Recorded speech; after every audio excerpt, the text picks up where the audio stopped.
Patayng lawas sa mga Sugbuanong nakalas sa trahedya sa kadagatan dito sa Iloilo, Guimaras Island, dadon pagbalik din sa Dakbayan, Sugbo, luwan sa C-130 aircraft. Samtang city government mutabang sa panginhanglon sa pamilya, paghipo sa mga lawas sa mga nangamatay. Ano ang report?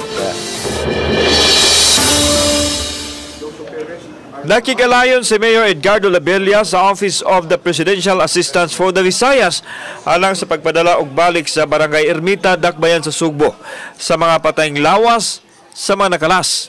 Human mitikyaob ang pambot nga ilang gisakyan. Gikan sa lalawigan sa Guimaras, padung naunta sa Iloilo, pabalik din sa Sugbo ni atong Sabado sa buntag.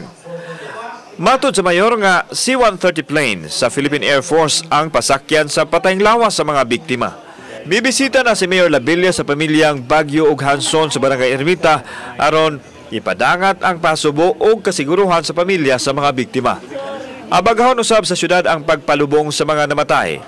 Since they were at a loss, I immediately called the Office of the President for assistance. So I was assured that they're going to dispatch a C-130 to bring all the dead bodies to Ermita.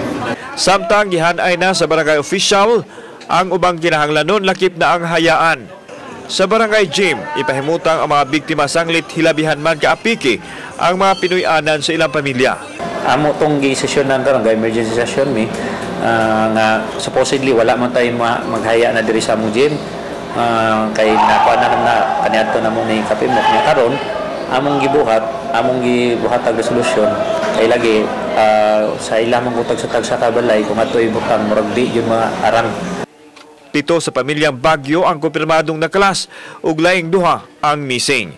Samtang 2 usab sa pamilyang Hanson ang namatay. I could see the sadness, they were crying and everything, but it happened. And I told them that there are other family members that you have to look after. Kauban si John Solon, ako si Alan Domingo. Balitang Bisdak.